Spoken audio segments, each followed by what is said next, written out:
استغفراللہ ربی من کل ذنب واتوب الیہ۔ الحمدللہ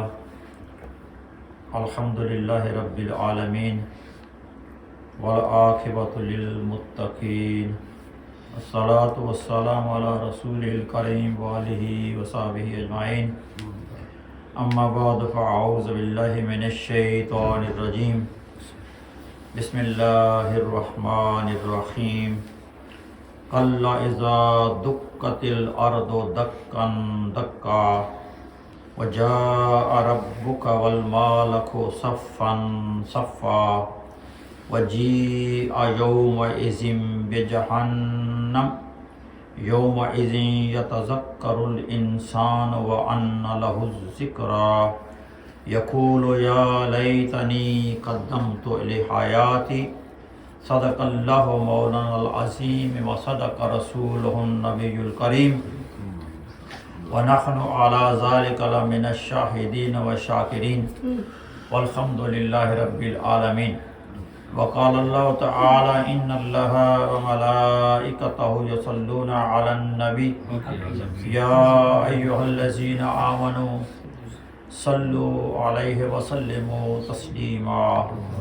اللہم صلی وسلم علی سیدنا ونبینا ومولانا محمد وعلی آل سیدنا ونبینا ومولانا محمد وبارک وسلم وصلی علیہ۔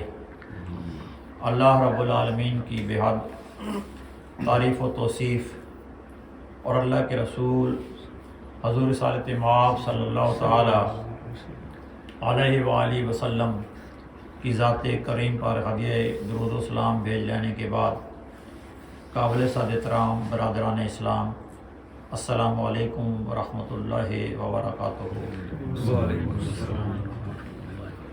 قرآن مجید کی سورۃ الفجر کی 4 آیات مقدسہ میں نے آپ کی خدمت میں پڑھنے کی اور تلاوت کرنے کی سعادت حاصل کی ہے۔ گزشتہ جو ہماری محفل ہوئی تھی اس میں بھی میں نے اسی سورہ سے چند ایک آیات مقدسہ آپ کی خدمت میں پیش کی تھیں۔ آج ان سے اگلی آیات مبارکہ پر ہم اللہ رب العالمین کی توفیق سے اور اس کے کرم سے اور اس کی مہربانی سے ان میں جو معنی و مفاہیم بیان ہوئے ہیں ان پر مختصر سی گفتگو کرنے کی کوشش کریں گے۔ اللہ رب العالمین ہمارے قلوب کو، ہمارے سینوں کو، ہمارے اذہان کو قرآن مجید کے فہم کے لیے وسیع فرما دے۔ ضمناً ایک بات عرض کر دوں کہ ہمارے ہاں جو محفل یہ ہوتی ہے ہفتہ وار، اس کا دورانیہ دیگر مساجد میں جو محفل ہوتی ہے ان سے تھوڑا سا زیادہ ہوتا ہے، اور اس میں کوئی تعجب کی بات نہیں ہے، اس لیے کہ ہم پہلے درود پاک پڑھتے ہیں مل کر کے کم از کم آدھ گھنٹے تک۔ باقی مساجد میں جو سلسلہ اس طرح نہیں ہے، وہاں تلاوت کلام پاک ہوتی ہے، نماز عشاء کے بعد ایک نعت ہوتی ہے اور اس کے بعد گفتگو ہو جاتی ہے، لہٰذا ان کا پروگرام اور ہمارے پروگرام میں فرق ہے کہ ہمارا پروگرام تھوڑا سا طویل ہوتا ہے۔ تو درود پاک کو اس میں رکھنے کا بہت بڑا فائدہ ہے، دنیاوی لحاظ سے بھی اخروی لحاظ سے بھی۔ بے شک میں پہلے بھی عرض کر چکا ہے کہ کئی مرتبہ کہ ہم جو محفل کرتے ہیں اس کی قبولیت کی سب سے بڑی جو ہمارے پاس جو وہ دلیل ہے وہ درود پاک ہے، کہ درود پاک ایسا عمل ہے جو اللہ کی بارگاہ میں ہر صورت مقبول ہوتا ہے، اس کی نامقبول ہونے میں کوئی کسی شک و شبہ کی گنجائش ہی نہیں ہے سرے سے۔ سبحان اللہ۔ تو اس لیے جو درود پاک ہم پڑھتے ہیں وہ بہت ضروری اور بہت لازم ہے۔ پہلی بات یہ کہ جب آپ مسجد میں آ جائیں تو آپ کی کوشش یہ ہونی چاہیے کہ آپ، ابھی میں اندازہ کر رہا تھا کہ دوست جو ہے وہ کچن میں ایک آدمی کا کام ہوتا ہے لیکن وہاں 6-7 دوست وہاں کھڑے تھے۔ میرا کام نہیں ہے کہ وہاں جا کر کے میں نے کہوں، ہر آدمی جو ہے ہر شخص کو خود سمجھنا چاہیے، سوچنا چاہیے کہ میں کس مقصد کے لیے مسجد میں آیا ہوں اور مجھے یہاں آ کر کے وقت ضائع نہیں کرنا اپنا۔ اور دوسری بات یہ ہے کہ نبی صلی اللہ علیہ وسلم نے فرمایا ہے کہ جس شخص نے مجھ پر درود بھیجنا چھوڑ دیا اس نے جنت کا راستہ بھلا دیا ہے۔ جس نے مجھ پر درود پڑھنا چھوڑ دیا ہے، فراموش کر دیا ہے، بھلا دیا ہے، حضور فرماتے ہیں اس نے جنت کا راستہ فراموش کر دیا ہے۔ اس سے بڑی وعید کوئی نہیں ہو سکتی کہ ہم درود پاک جو ہے اس سے محروم رہ جائیں، اس کو نہ پڑھیں۔ باقی سارے اعمال اپنی جگہ پر قابل قبول ہیں اور ان کی اہمیت ہے، لیکن درود پاک کی جو اہمیت ہے اس سے بالکل جو ہے وہ آپ کسی بھی طرح جو ہے وہ انحراف نہیں کر سکتے. اس میں آپ جو ہے وہ آپ کا ذہن جو ہے کسی بھی ایسی منفی جو ہے اس طرف نہیں جانا چاہیے. تو درود پاک ہم مل کر کے جو پڑھتے ہیں وہ ہمارے لیے دنیا کے لحاظ سے بھی اور آخرت کے لحاظ سے ہر لحاظ سے ہمارے لیے باعث برکت اور باعث خیر ہے اور باعث نجات ہے قیامت کے دن انشاءاللہ. تو آپ دوستوں سے گزارش ہے کہ جو دوست تھوڑے سی دیر سے تشریف لاتے ہیں ان سے بھی گزارش یہی ہے، کوشش کیا کریں کہ نماز عشاء میں آپ یہاں پہنچیں اور درود پاک کے جو حصہ ہے محفل کو اس میں ضرور اس کی شرکت جو ہے وہ ہونی چاہیے. یہ ضمناً بات میں نے آپ کی خدمت میں پیش کی ہے. اب میں جو قرآن مجید کی آیات مقدسات آپ کے سامنے میں نے تلاوت کی ہیں ان کا ترجمہ آپ سماعت فرمائیں. اللہ فرماتا ہے کلا اذا دکت الارض دکن دکن، ہاں جب زمین کو کوٹ کوٹ کر پاش پاش کر دیا جائے گا. یہ قیامت کا جو منظر ہے نا یہ اس کا ذکر ہو رہا ہے. وَجَاءَ رَبُّكَ وَالْمَلَكُ صَفًّا صَفًّا، اور آپ کے رب کا حکم پہنچے اور فرشتے صف در صف قطار در قطار. وَجِيءَ يَوْمَئِذٍ بِجَهَنَّمَ، اور لائی جائے اس دن جہنم. يَوْمَئِذٍ يَتَذَكَّرُ الْإِنسَانُ وَأَنَّ لَهُ الذِّكْرَى، اس دن انسان سوچے گا، اسے سوچنے کا وقت کہاں. اس دن سوچے گا فرمایا لیکن اس کے سوچنے کا وقت نہیں ہوگا. یقول یا لیتنی قدمت لحیاتی، وہ کہے گا کاش میں نے جیتے جی آگے کچھ بھیجا ہوتا. کف افسوس ملے گا، پچھتاوے کا اظہار کرے گا، کاش میں نے جیتے جی آگے کچھ بھیجا ہو. یہ آیات مقدسات کا اپنے ترجمہ سماعت فرمایا ہے. سب سے پہلے جو اللہ تعالیٰ نے ذکر فرمایا وہ وقوع قیامت کا ہے. جب سور پھونکا جائے گا اور قیامت جو ہے وہ برپا ہوگی، اس کا ہلکا سا منظر قرآن مجید میں تو بار بار یہ موضوع اللہ تعالیٰ نے چھیڑا ہے مختلف صورتوں میں مختلف آیات میں. یہاں جو اللہ تعالیٰ نے ذکر کیا ہے وہ صرف شروع میں قیامت کے حوالے سے دو باتوں کا ذکر کیا ہے. ایک یہ ذکر کیا فرمایا کہ جب زمین کو کوٹ کوٹ کر پاش پاش کر دیا جائے گا.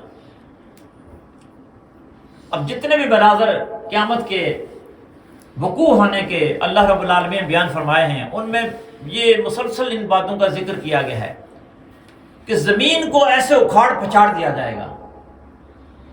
جو زلزلے آئیں گے وہ بھی ایک صورت ہوگی اس کی کہ وہ زمین کو الٹ پلٹ کر دیا جائے گا، ہر شے کو تیس نیس کر دیا جائے گا. اور پہاڑ جو ہیں یہ جو اتنے بڑے پہاڑ آپ کو نظر آتے ہیں ادھر فرماتے ہیں کہ وہ ان کو اللہ رب العالمین جیسے روئی کو دھل دیا جاتا ہے اور وہ ایسے ہوا میں فضا میں اڑتی ہے، اس طرح پہاڑوں کی شکل ہو جائے گی. اللہ تعالیٰ ان کو پاش پاش کر دے گا، پہاڑوں کو ریزہ ریزہ کر دے گا.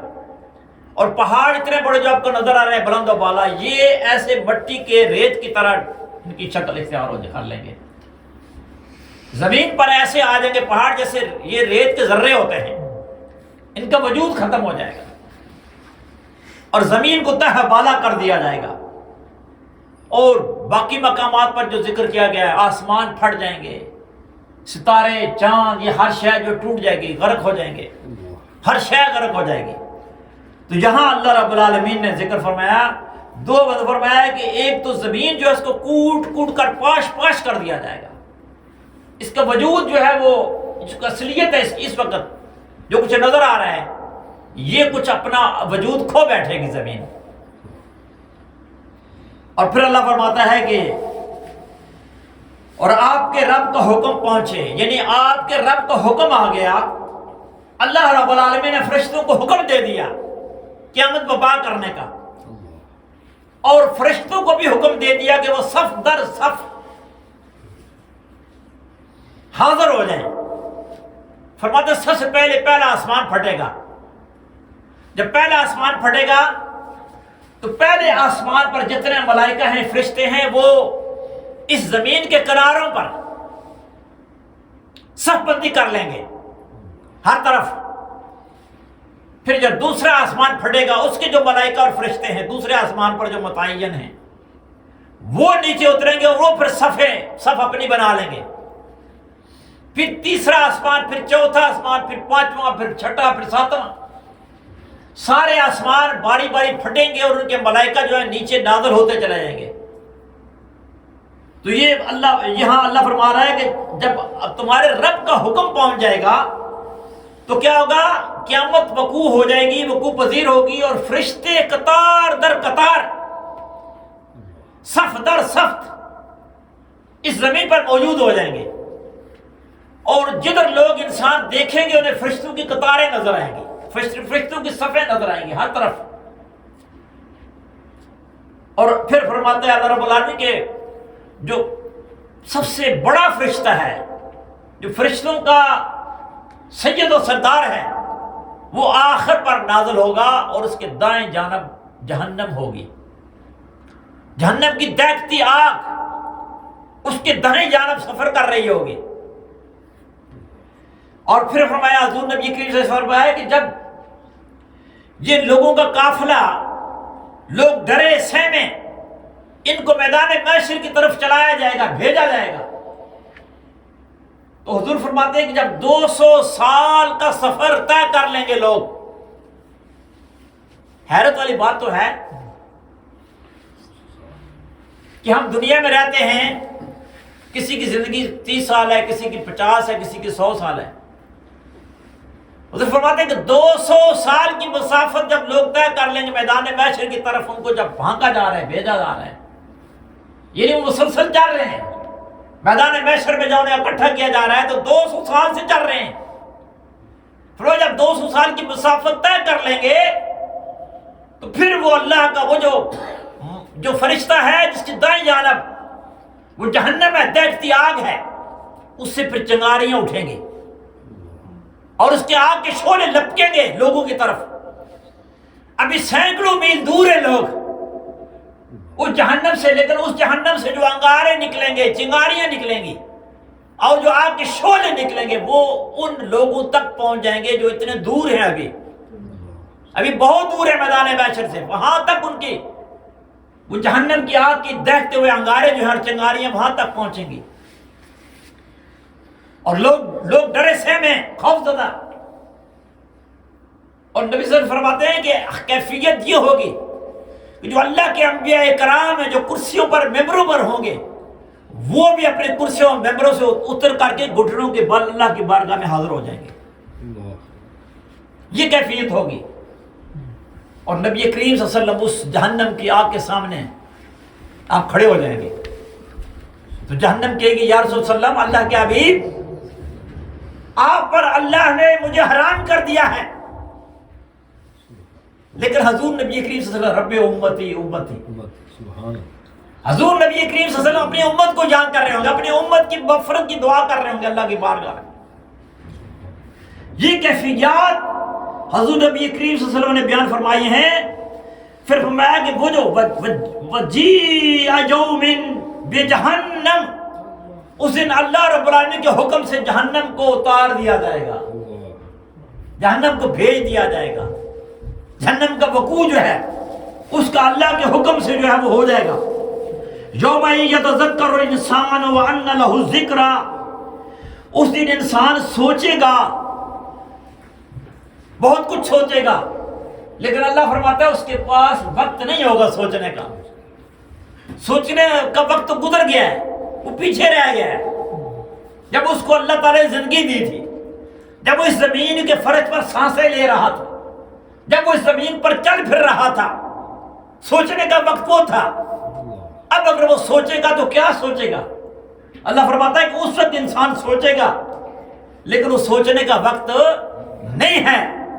سوچنے کا وقت جب تھا، جب عمل کا وقت تھا، جب دنیا میں اللہ تعالیٰ نے اسے زندگی عطا فرمائی تھی، جب اس نے جہاں اس زمین پر اپنے شب و روز گزارے ہیں، جتنے بھی برس وہ زندہ رہا ہے یہاں، وہ سوچنے کا اور عمل کرنے کا وقت تھا. اب وہاں سوچنے کا وقت نہیں، وہ تو دارالجزا ہے، دارالعمل تو رہ گیا پیچھے. جہاں جس دارالعمل میں رہ کر کے ہم نے اپنے اندر احساس نہیں کیا، ہم نے فکر نہیں کی، ہم نے اس بات کو سوچا نہیں ہے، ہم نے غور ہی نہیں کیا کہ ہمیں ایک دن اللہ کی بارگاہ میں حاضر ہونا ہے، اللہ کی کچہری میں حاضر ہونا ہے، اپنے اعمال کا ہم نے جواب دے ہونا ہے اللہ کی بارگاہ میں۔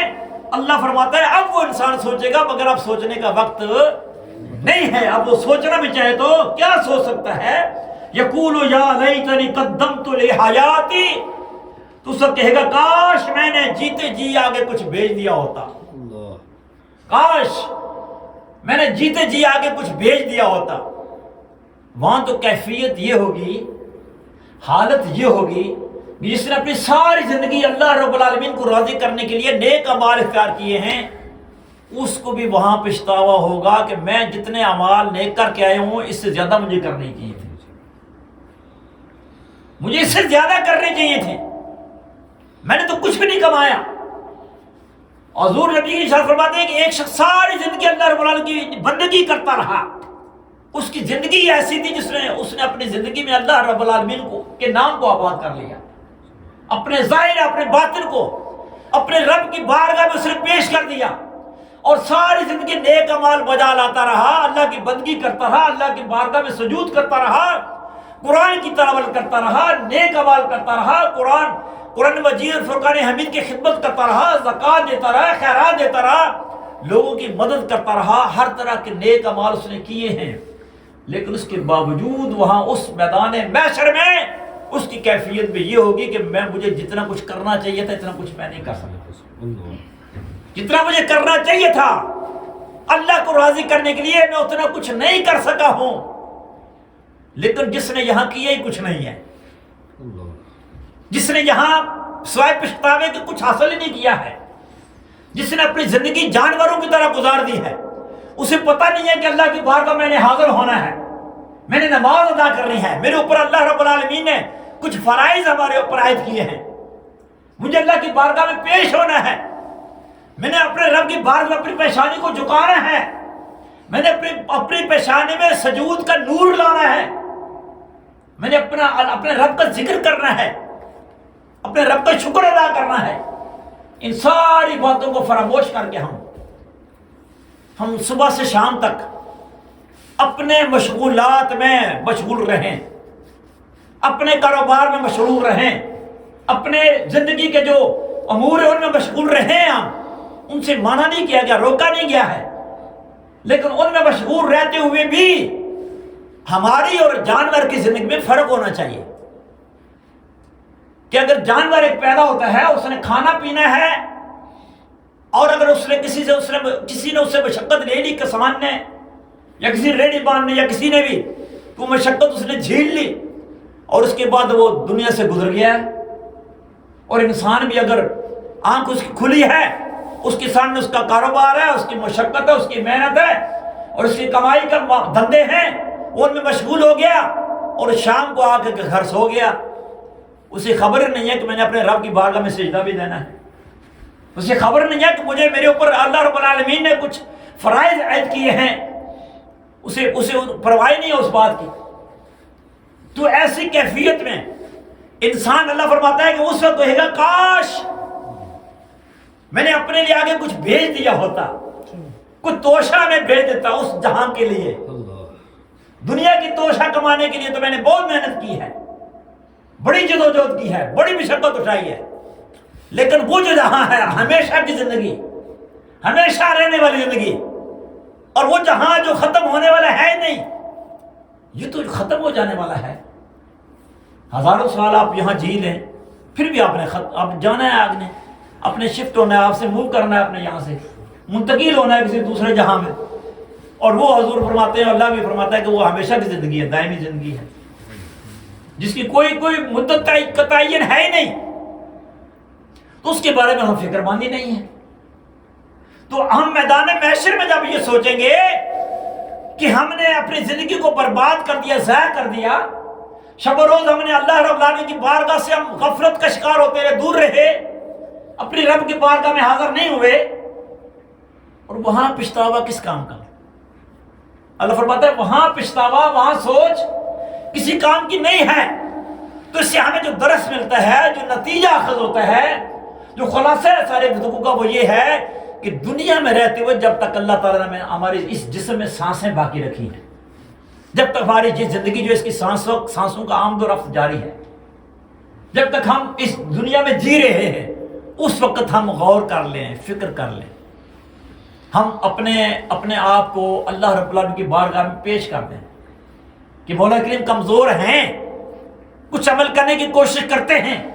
جب یہ خلاص اور یہ فکر انسان کے اندر آ جائے اور یہ احساس آ جائے تو پھر اللہ رب العالمین اپنے بندے کو کبھی محروم نہیں رکھتا۔ سبحان اللہ، سبحان اللہ، ماشاءاللہ، کبھی محروم نہیں رکھتا، بے شک تھوڑا عمل ہو پھر بھی اللہ رب العالمین بندے کو اپنے کو نوازتا ہے، محروم نہیں رکھتا اسے اپنی رحمت سے۔ بے شک، بے شک، لیکن جستجو ہونی چاہیے، کوشش ہونی چاہیے، بندے کو جو ہے وہ بندے کے اندر، انسان کے اندر یہ احساس ہونا چاہیے کہ میں رب کا بندہ ہوں، مجھے رب کا بندہ رہ کر کے زندگی گزارنی چاہیے۔